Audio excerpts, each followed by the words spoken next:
We are here today to talk about organisational risk management. Many of you work for our partner organisations, and this is something that has come up in a number of conversations we've had recently, so we thought it might be really useful to have an overview. The Arcadia Conservation Resilience Fund, is funded by Arcadia and run by Fauna and Flora International. As many of you know, if you've been involved with it to date, we ask organisations to use something called an organisational resilience check.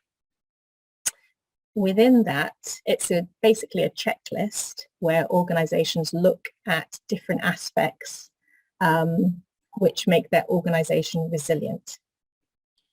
So today, we're focusing in on something linked to crisis prediction and avoidance.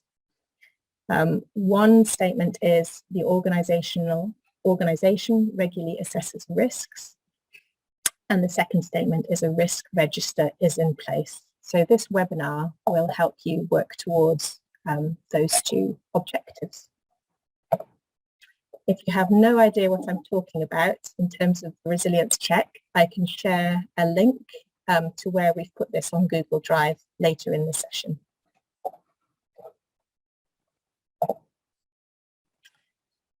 So I'm going to be your host this afternoon. My name's Chloe Hodgkinson. I'm Head of Learning and Partner Development at Fauna and Flora International. And it's an absolute delight to meet so many of you. Alison Mortlock has also joined us on this call as our kind of expert mentor and guide. She is Governance and Risk Manager in our operations team in FFI.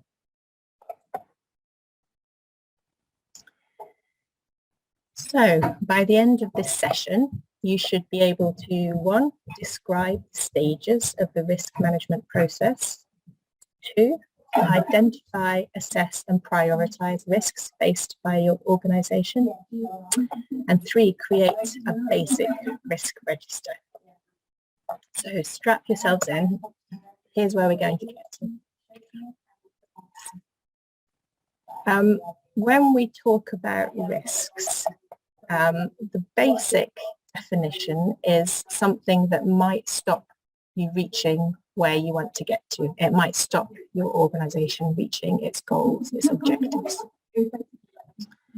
There are lots of uncertainties out there which create risks for organisations.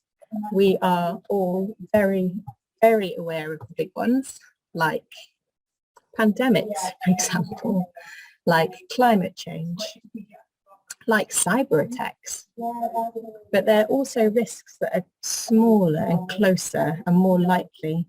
For example, not being able to recruit people with the skills you need for a particular project, or when skilled staff leave. There's an increasing emphasis recently on technology and data risks. For example, the risk of losing sensitive data or it being corrupted. There's lots of risks linked to inaccurate accounting. And also in the areas that we work in, there are high levels of risks linked to non-compliance with donor requirements, which we covered in quite a lot of detail in the last webinar. So a key point to make is all of us, all of our organisations are subject to risks. But a good one knows, firstly, what they are, and secondly, how to manage them. So it's about being risk aware rather than risk averse, because some amount of risk taking is absolutely inevitable if we're going to reduce our objectives. By forward planning, by coming to a webinar like this, by starting to draft a risk register, we can reduce potential for surprises that might be very, very expensive, but we can also prepare for potential challenging events or potential crises. When it can also do things like improve the quality of decision making, and that's at all levels, and improve our planning processes. And that helps us prioritise our resources. And all of this in turn means that stakeholders have much more confidence in our organisation. We're more organised, we're more resilient. It's the Panama Canal. You'll almost certainly have heard of it, but it's this artificial, an artificial waterway. It's about 48 miles long,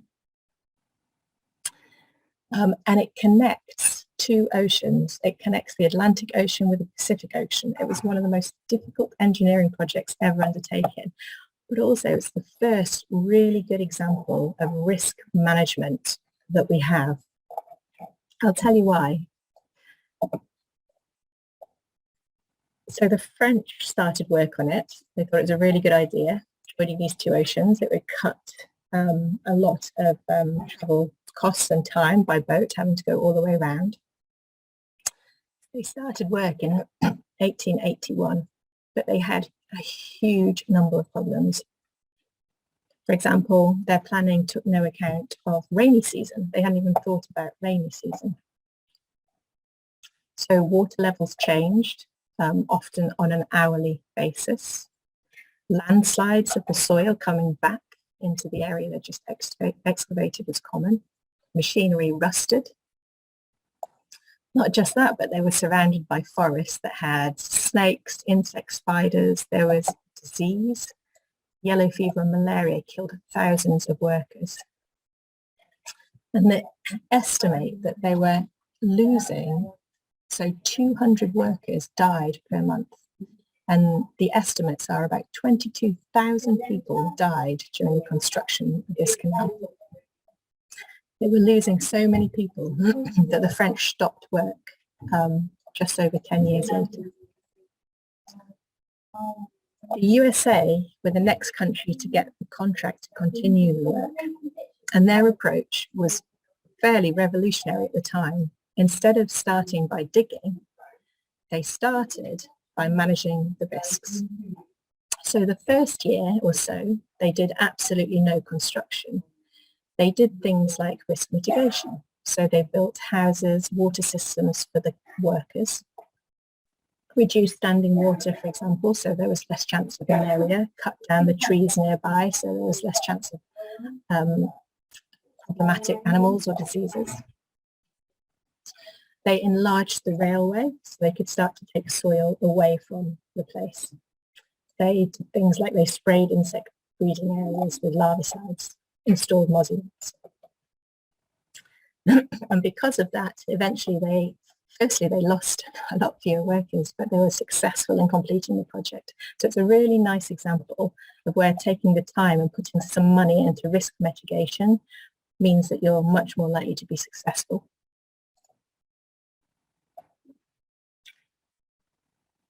Okay, so lots of us work for different organisations, and different organisations tend to have different levels of risk appetite, which is the acceptable level of risk. So let me ask you to put in the chat, if this was you standing at this ocean and you saw a sign that said shark sighted today, would you go swimming? So just put a yes or no in the chat. Would you go swimming if this was you?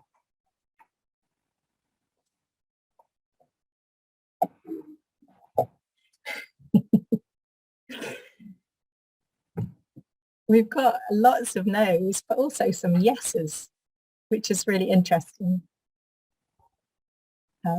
So we've all taken the same information and we've interpreted it in different ways because we have different risk appetites. Our cost-benefit considerations are probably different. What about if I asked you if your organisation would start working in an area where the local government is known to be corrupt? Would you do that? Would your organisation take that risk?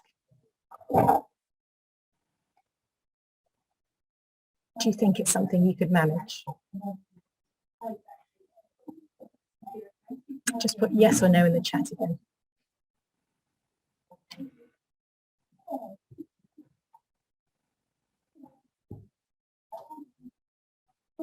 So again, we've got some high levels of no's. There's no right or wrong answer. It's just about risk appetite, whether it's worth the risk. Okay, so a fair few no's there. But it's just to make the point that our risk appetite for organisation, or even our own personal risk appetite, is usually built on the basis of the cost benefit. And there's costs and benefits to everything. It's just how we assess and balance them. So you might be working in an area which has poor infrastructure. You might be working in an area where you suspect there's corruption. Even when you start working in a new area, there might be bureaucratic barriers that you need to understand and assess. So there's lots of things that might change your risk appetite, but we'll chat about those a little bit later. I promised you that by the end of this webinar, you'd understand the main stages of risk assessment. Here they are. So there's 4 main stages. These are identifying risks, assessing and rating them, mitigating them if you can. So how might you act to reduce or eliminate? And then putting your plan into action, but making sure you conduct regular monitoring and reviewing sessions. So these are the four steps, and we're going to work through each of these in turn today. So I'm going to give you a go at risk identification in a minute. Martha's going to put you into breakout groups, and you'll be working on Jamboard. But here's how I would propose you do it if you're thinking of doing risk assessment in your organisation.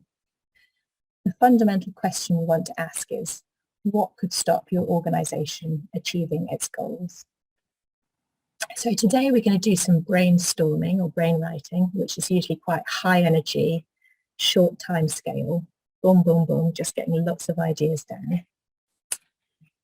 If you can't get people together, or you want lots of different points of view, and those people aren't in the same town, city, or even country, you can also do it separately. Just run it over a longer period. You can do it as a pre-mortem exercise, which is a slightly different perspective when you ask people to close their eyes and imagine your organisation has gone wrong. The worst has happened. Why? What went wrong? So just by putting it slightly differently, you might help people think of new risks that they didn't think of before. Who you ask to contribute is actually really important. Risks could be financial, they could be reputational, it could be about capacity, it could be about resources, it could be about political, it might be about partnerships. So really think about who you invite, who can cover all of the different areas and bring fresh perspectives. And yes, think about current risks, but also try to horizon scan. So think about future ones. And when you're identifying and brainstorming, try and stay away from debate or assessment or ranking or thinking about which is more important or which is less important. It's just about getting them down. So for example, you might have the only person who writes proposals in English leaves the organizations when most of your funding is from the US. A risk might be a change in donor regulations. A risk might be that your organisation is accepting bribes, for example. So I'm going to give you a link to a Jamboard, and we're going to have 15 minutes in our groups just brainstorming potential risks for your organisation. Okay, welcome back. I've restarted the interpretation channels, so do change to French or Burmese if you want to by going to the bottom of the screen and clicking on interpretation. I am curious what you thought of that exercise. Did you find it easy? Was it hard? Did you have differences of opinion, or did everybody have the same ideas? Please ask in any language and we'll translate. So does anybody want to comment on how they found that exercise? But Lavu was saying that COVID is obviously a big risk, but human resources are also very problematic in Guinea, recruiting the right people for the right roles. So thanks, Lavu. I think we can, lots of people will be able to relate to that. Okay. I found a report which was the most common risks in the charity sector. I think it's very much focused on the British charity sector, but I'll still share in case it's useful to help you think through things that you might not have thought of. I would also encourage you to look at the other Jamboards. I'll leave that Jamboard up after this webinar, again, just for inspiration. But here are the things that were identified as the main risks facing the charity sector. And this was in 2017, so pre-COVID. So we have funding risks. We can't meet our obligations. We have accounting and reporting risks if we use inaccurate data. We have non-compliance risks with both laws and regulations. We have violating data protection acts. We have conflict of interest risks, where we might enter into transactions which aren't favourable because of conflicts of interest. We might have professional liability risks. We might lose confidential data. We might have corrupted data. And then coming on to operational risks, we've got employee risk, for example. We can't attract and retain the right talent. People might become unhappy and leave. And then finally, something I think we definitely can all relate to, adverse events risks. So if something does happen, how we manage and respond to it, whether it's a typhoon, a flood, or a terrorist attack. I'll share these slides with you afterwards, but I thought that might be useful, again, just to perhaps give you some ideas.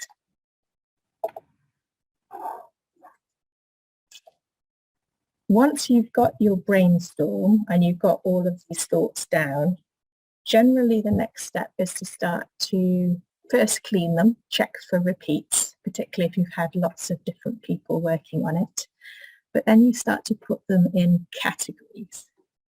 And there's no right way. Every risk assessment I've looked at in preparing for this webinar has different categories. I've put some examples up there that you might want to think about using, but you might find that you kind of naturally start to form categories in your data. Completely up to you. But when you're doing that, you might find that it triggers other thoughts about risks that you haven't already identified, and it helps you put those further thoughts down and identify those that had been missing.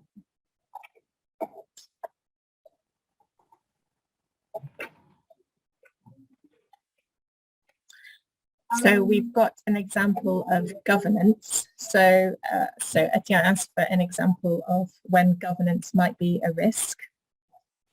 We're covering good governance on our next webinar, so please do come to that. I think it will be very relevant to this question. But for example, say you have a board of governors and they are legally responsible for ensuring your organisation abides by the laws of the country. But they don't come to meetings. Nobody comes. They're not interested. That's a risk. That's a risk to your organisation because you don't have strong governance helping and supporting your manager, your leaders. So we've done identifying. You've got lots and lots of ideas. You've asked lots and lots of people. Now it's time to assess. And in general, risk is assessed along two axes or in two ways. Firstly, what's the likelihood that it will take place? And secondly, what would the impact be if it did take place? Likelihood, you can create your own categories. I'm giving you these as a guide. High likelihood might be it's likely to happen within 1 to 2 years, medium, 3 to 5 years, low, less than every 5 years.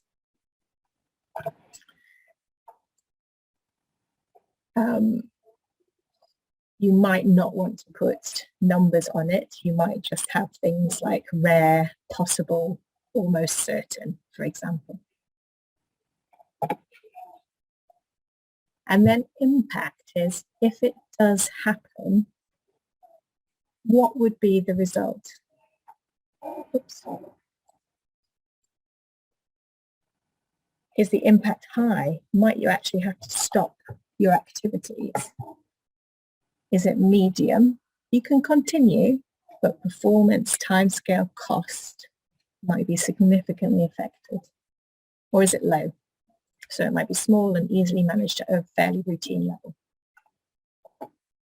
So I'm going to ask you to assess 2 risks for me. Your office is in the same town as a volcano. It's been dormant for a number of years. You've been asked by your board to put it in your risk assessment. What would you say, where would you put it on the likelihood? Would it be low, medium or high in terms of likelihood of it being a problem? Yeah, we've got some more lows.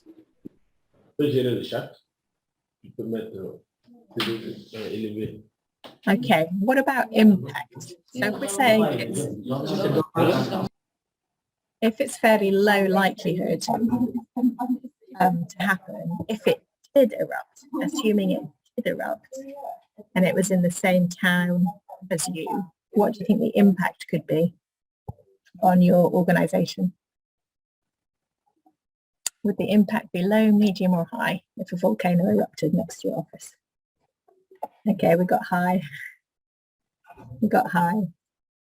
High exclamation mark. Okay, in general it's high. So you'd start to think about placing your volcano eruption here in your assessment schematic. So low likelihood, but if it did happen, it would be pretty impactful to your organisation. What about flu, cold, virus? There's lots of virus, it's cold weather, lots of people are getting it. What would be the likelihood of your staff catching this virus? Would it be low, medium or high? So we got high, lots of people thinking it's high. We've seen how easy viruses are fast. Bobby says medium. We're all working from home, maybe less risky than others. What about impact? What would be impact for your organisation if everybody caught? And we're not talking about COVID, we're just talking about the common cold. If everybody caught a common cold. Fantastic, okay. So we'd look at placing that on the axis of it's fairly high likelihood, it's probably going to happen. But in terms of impact, it's fine. You might have staff off for a day or two, but it's not going to close down your operation. What then starts to happen as you start to split apart and assess all these risks is you start to get a sense of how important it is that you deal with these risks. So if you've got something that's low impact, low likelihood, it's probably not that important to deal with. You don't have to worry about it too much. High likelihood, but low impact. This can be termed routine. You might still want to think about mitigating it somehow, but it's not going to cause you too many sleepless nights. Obviously, we've got critical, high likelihood, high impact. These are the ones you need to pay attention to. The low likelihood, but high impact. These can be quite tricky. How do you deal with these? And we'll talk a little bit about ways to potentially mitigate or insure against them. Okay, so what I think we'll do is go back into our groups just for 10 minutes. Paula has very kindly put axes in your Jamboard. So for all the risks you've identified, and feel free to add more, start to pull them and put them against likelihood and impact and have those discussions between yourselves. How likely is it? And if it does happen, how much damage could it do your organisation? I have been very interested to watch what you are all doing in your groups. This is something I do every day as part of my job. It doesn't mean I'm recording everything, but I think we all understand that we all make judgments about risks every day on a personal basis. The classic, is it safe to cross the road? Should I take an umbrella? We all make decisions every day about how risky an activity is and what we can do to make that activity less of a risk to us. And I think thinking in the same way when you're thinking about your organisation really helps understand this process. And it is a long one. Chloe will say, I have been with FFI for 15 years, and my current role, that includes risk management, I have been doing for 7 years, and I am still learning.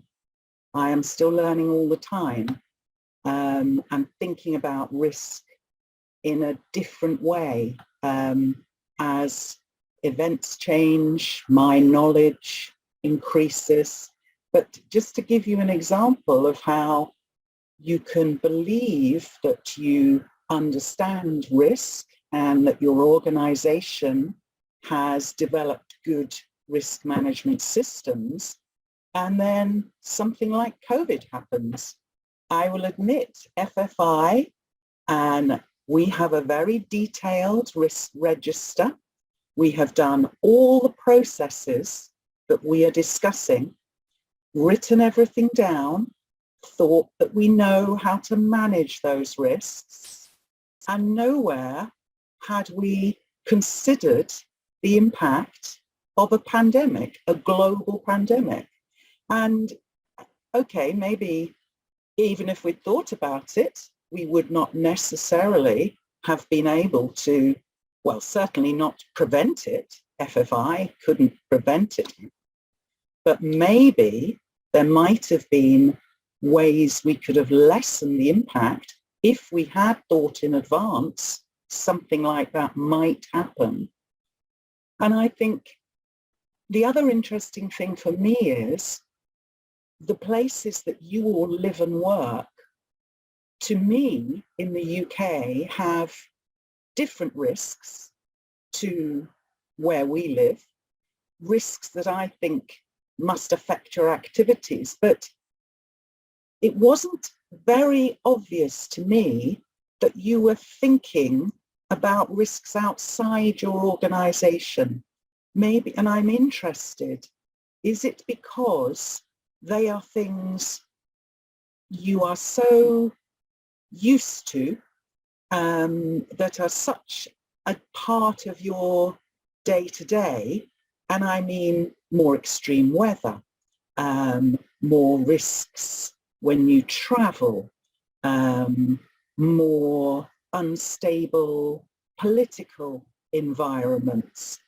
Some of you did mention these things, but I'm interested if you did not record so many external things outside your organisation, because is it because you perceive those things as more difficult to prevent or do something about?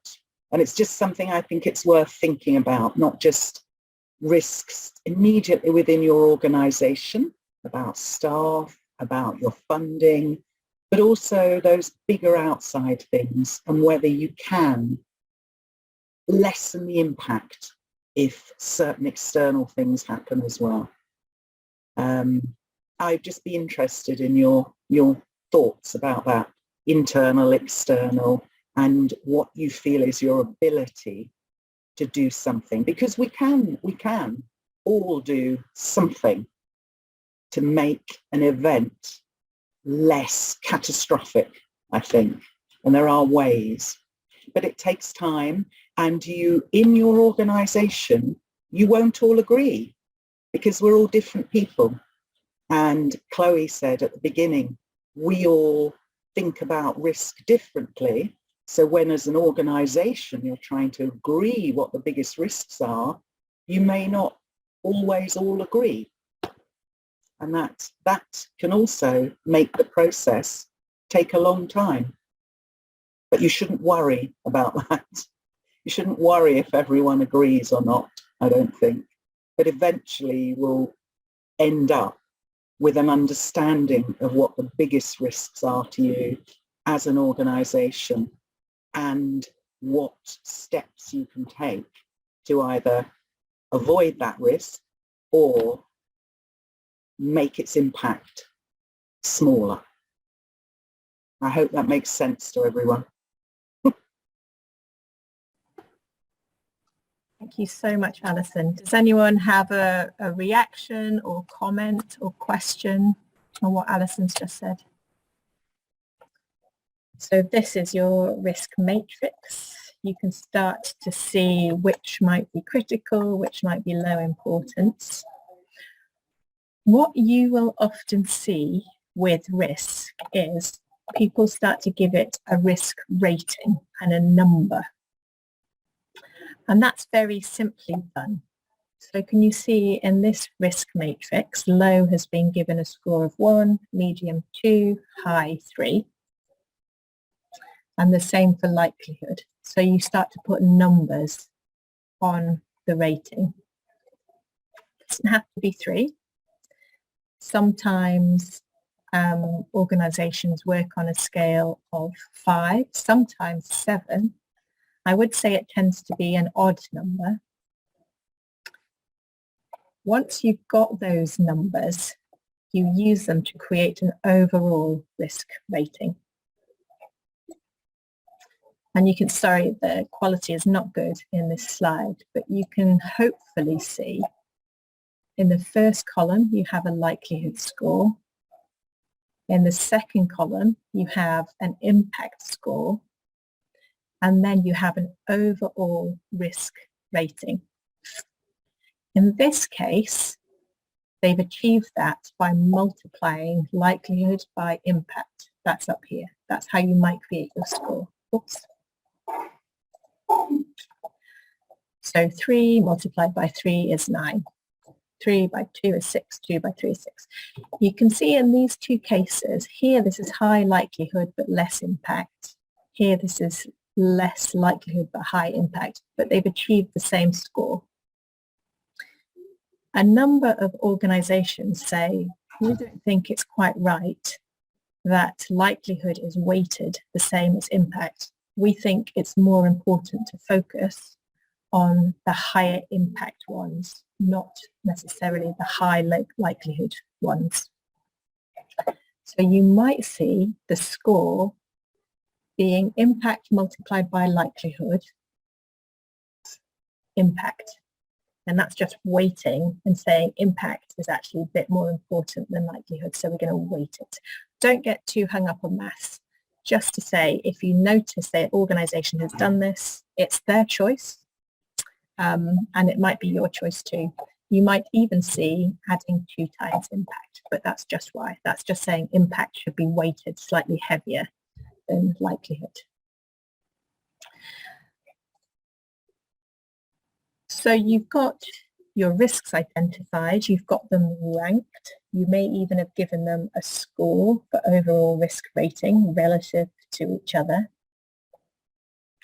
Now you have to decide what to do about them. It's time to try and mitigate. And by mitigate, we mean, can you stop it happening, or can you soften the impact or the likelihood of it happening? I've put down some treatment options here just to give you some ideas and inspiration. It might be less about treating and more about just keeping an eye, just monitor. Maybe you can eliminate it.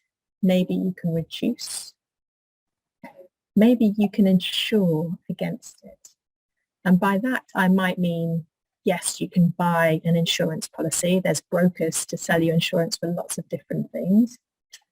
But I also mean it might be simply if you're going for a walk, you don't think it's going to rain, but you take an umbrella just to protect against the consequences if it does happen. So kind of an insurance in that way. You might want to try and limit the consequences, for example, through insurance. You might want to go back and redesign the activity that's generating that risk. And maybe you decide that the risk is worth taking. There's not much you can do about it, but you want to inform the board so that your trustees, your council, they know and they also accept that risk.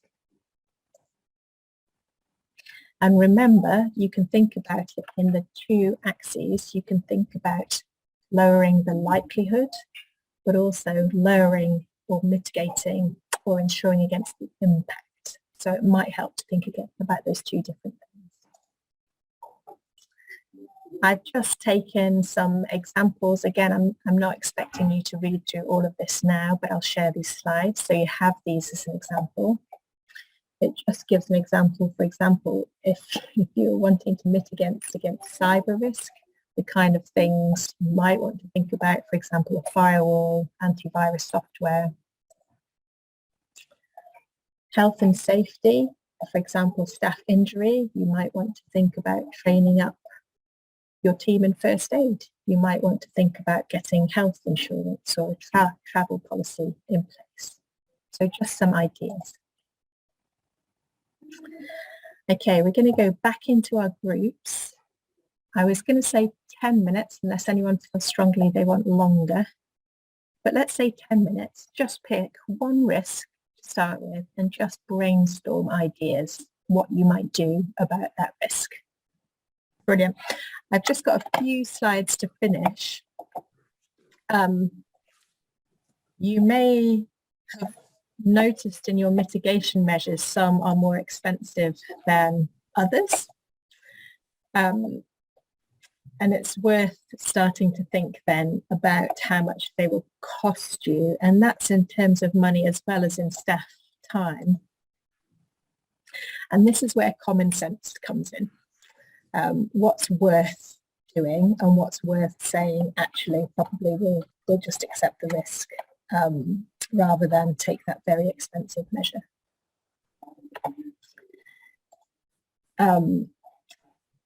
We were chatting during the groups, myself and Alison pointed out that mitigation measures for COVID ranged from everybody washing their hands, which is very low cost, but can be quite effective, all the way up to shutting down business, shutting down industries, having people stay in their home, which is obviously very high cost. So figuring out the impacts of the mitigation measures themselves.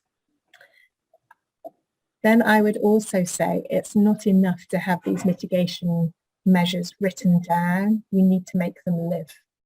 And you make them live by making them somebody's responsibility. So make sure it's clear who is responsible for making sure that mitigation measure takes place. And that takes us on to the final part of the process, which is just monitoring and reviewing. I would say review your risk register regularly. By that I mean at least once a year. Some organisations do it every 6 months, just to make sure that one, your actions are taking place, but two, our internal, our external environment is changing all the time. Risk does not stay the same. So you need to make sure that your risk register keeps up with the pace of those changes. I would say I'm a fairly risk-averse person. I find it quite useful to think about these as contingency practice.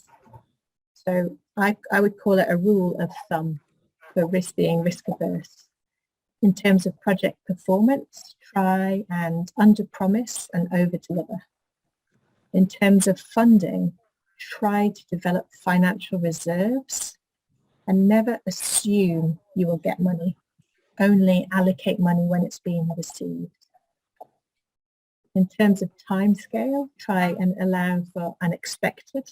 For example, it's fairly common for a project activities to start from day one, but what if you need 3 months to recruit the person to lead those activities? What if it takes longer?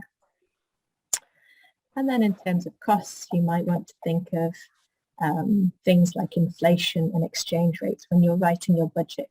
Can you make sure you incorporate worst case scenarios so you're reducing the risk from that? So Paul is going to drop in a copy of these slides into the chat for you to download from Google Docs.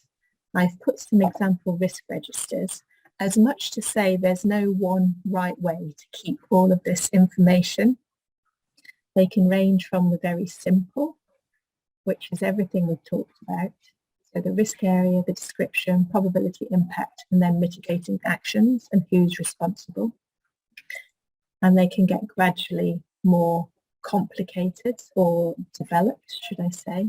You've got your scoring system here. They've introduced numbers.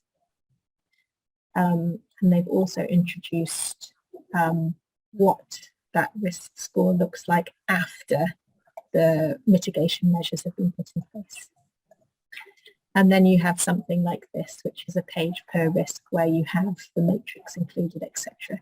There's no right or wrong way to do your register. Your organisation and your board has to decide how much information you want to put into yours. So just to get that message across. Okay, thank you so much, everybody, for your energy and your attention. I know 2 hours and 7 minutes is a long time to stay focused for, so I thank you and have an excellent rest of your days. Thank you very much. Bye, everyone. Bye-bye. Thank you very much. Thank It was lovely you. to see you all. Thanks, everybody. Yeah. Merci à tout le monde. Thanks a lot. See ya. Bye-bye. Bye bye.